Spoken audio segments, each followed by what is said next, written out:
আমরা যেন এটাকে এমনভাবে না দেখি যে সরকার সেনাবাহিনী ভিন্ন ভিন্ন চিন্তা করছে বা একে অপরের বিপরীতে দাঁড়িয়ে আছে। এটা কখনোই নয়। সংস্কার সেনাবাহিনী একই সাথে কাজ করছে এবং ভবিষ্যতেও আমরা আরও সুন্দরভাবে কাজ করে যাব বলে দৃঢ়ভাবে বিশ্বাস করি। সো দেশ চালাতে গিয়ে বিভিন্ন স্টেক হোল্ডাররা বিভিন্ন সময় কথা বলতে পারেন। এটা নিয়ে এত আমরা যেইভাবে চিন্তা করছি সরকারের সাথে সেনাবাহিনীর বিশাল মতপার্থক্য হয়েছে, বিভেদ হয়েছে, যেটা দেখছি মিডিয়াতে, let us not interpret in this manner. এরকম আসলেই কিছু হয়নি। খুব কঠিন প্রশ্ন। আমি আপনাদের কাছে একটা আবেদন রাখব। দেখুন, এই বিষয়ে যেটা নিয়ে আমি সামনে দাঁড়িয়েছি এবং যেই প্রশ্নটা করা হয়েছে অত্যন্ত স্পর্শকাতর একটা প্রশ্ন। আমি জানি না আমার অবস্থান থেকে এটা ব্যাখ্যা করা কতটুকু সমীচীন হবে বা এটা ইন্টারপ্রিটেশন কী হবে। আপনাদেরকে শুধু একটু আবেদন করব যে আমি সবসময় ইতিপূর্বে আপনাদেরকে বলেছি ইনফর্মালি, আমার এক সাংবাদিক ভাই বললেন, আজকেও ফর্মালি বা ইনফর্মালি যেটাই বলেন, আমি ব্যক্তিগতভাবে মনে করি এবং আমরা সবাই একই মানসিকতা পোষণ করি। দিস ইজ আওয়ার কান্ট্রি, এটা আমার দেশ, এটা আমাদের দেশ। এই দেশের স্বার্থ, এই দেশের সার্বভৌমত্ব, এই দেশের ভালো মন্দর সাথে আমাদের সবাই জড়িত। এই দেশকে ভালো রাখতে হলে আমাদেরকেই রাখতে হবে। এই দেশের যদি মন্দ কিছু হয় সেটার ভাগিদারও দায়ভারও আমরাই বহন করতে থাকবো। সো আমি মনে করি না যে এই ইস্যুটা এমন একটা পর্যায়ে গিয়েছে যেইভাবে এটা নিয়ে বিভিন্ন রকমের আলোচনা সমালোচনার সৃষ্টি হয়েছে। গভর্নমেন্ট এবং বাংলাদেশ আর্মি খুব সুন্দরভাবে ওতপ্রোতভাবে একে অপরের সম্পূরক হিসাবে কাজ করছে। আমরা প্রতিনিয়তই সরকারের সাথেই কাজ করছি, সরকার নির্দেশনা মেনেই কাজ করছি।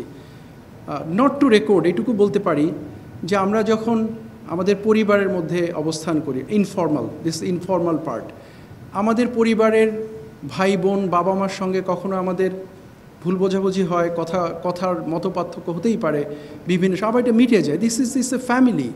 সো দেশ চালাতে গিয়ে বিভিন্ন স্টেক হোল্ডাররা বিভিন্ন সময় কথা বলতে পারেন। এটা নিয়ে এত আমরা যেইভাবে চিন্তা করছি সরকারের সাথে সেনাবাহিনীর বিশাল মতপার্থক্য হয়েছে, বিভেদ হয়েছে, যেটা দেখছি মিডিয়াতে, let us not interpret in this manner. এরকম আসলেই কিছু হয়নি। সরকার এবং সেনাবাহিনী খুব সুন্দরভাবে একে অপরের সহযোগিতায় কাজ করছে। সো এইটা নিয়ে মিস ইন্টারপ্রেট করার কোনো সুযোগ নেই। করিডোর ইস্যুটা অত্যন্ত স্পর্শকাতর, এটা নিয়ে বিভিন্ন রকম কথা হয়েছে। নট টু মিস ইন্টারপ্রেট, আমি যখন বাংলাদেশ মিয়ানমার বর্ডার ইস্যু নিয়ে আরএসও নিয়ে কথা বলেছি, আমি কিন্তু করিডোর শব্দটা একবারও বলিনি। বলেছি আমি আপনাদেরকে, because that is a separate issue. Corridor is a separate issue. এটার সাথে বর্ডারের আরসা এবং আরএসও যে মুভমেন্ট, তাদের যে অস্ত্র নিয়ে এখানে চলাচল, এটার সাথে কোনো সম্পৃক্ততা নেই। সো আমি যদি সামারি করি, এটুকু বলবো যে let us think very simple. অনেক কমপ্লিকেটেড না চিন্তা করে আমরা যেন এটাকে এমনভাবে না দেখি যে সরকার সেনাবাহিনী ভিন্ন ভিন্ন চিন্তা করছে বা একে অপরের বিপরীতে দাঁড়িয়ে আছে। এটা কখনোই নয়। সংস্কার সেনাবাহিনী একই সাথে কাজ করছে এবং ভবিষ্যতেও আমরা আরও সুন্দরভাবে কাজ করে যাব বলে দৃঢ়ভাবে বিশ্বাস করি।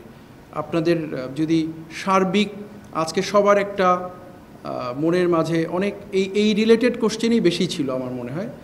সো ডাইরেক্টর আইএসপিআর আমাকে পুশ করেছে, আপনি গিয়ে কথা বলেন। আবারও বলবো, এটা আমাদের দেশ। আমরা যেন এমন কোনো কিছু চিন্তা না করি, চিন্তাভাবনা আমাদের নিজেদের মাঝে। মিনিং আমরা মিনস আমরা, সাংবাদিক ভাইরা এবং আমি। I am not meaning something out of this room, এর ঘরের বাইরের কথা বলছি না, কিন্তু এটাও মিস ইন্টারপ্রেট হতে পারে যে আমরা বলতে আবার কারা। আমি আপনাদেরকে নিয়ে বলছি যে আমাদের মাথায় যেন এরকম কিছু না আসে যে আমরা বিভেদের সৃষ্টি হয়েছে, দ্বন্দ্বের সৃষ্টি হয়েছে, গ্যাপ হয়েছে।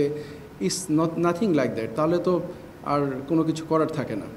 একটা একটা একটা একটা বাজে অবস্থার ভিতর দিয়ে যাচ্ছিলাম আমরা, সেখান থেকে উত্তরণের চেষ্টা করছে সরকার, আপ্রাণ চেষ্টা করে যাচ্ছে, সমস্ত সংস্থা চেষ্টা করে যাচ্ছে, সেনাবাহিনীও তাদের অবস্থান থেকে যতটুকু কন্ট্রিবিউট করার চেষ্টা করছে।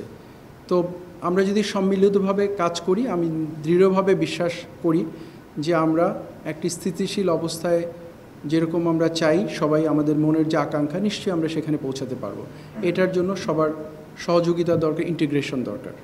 এবং আপনারা যারা আছেন, গণমাধ্যম কর্মী যারা আছেন সামনে, আপনারা একটা বড় ভূমিকা রাখতে পারেন এবং রাখছেন। আপনাদেরকে অনুরোধ করবো, এই দেশের এই একটা ভিন্ন রকম পরিস্থিতির মধ্য দিয়ে আমরা যেন এটা মাথায় রাখি যে দিস ইজ নাথিং এই মুহূর্তে এমন একটা স্বাভাবিক পরিস্থিতির মধ্যে আমরা নাই যেটা সব কিছু স্বাভাবিক চলবে। কিছু কিছু অসঙ্গতি অসংলগ্নতা থাকতেই পারে, বাট আমরা সবাই চেষ্টা করছি যাতে সেটাকে মিটিয়ে ফেলে সবাই সম্মিলিতভাবে সামনের দিকে এগিয়ে যেতে পারি।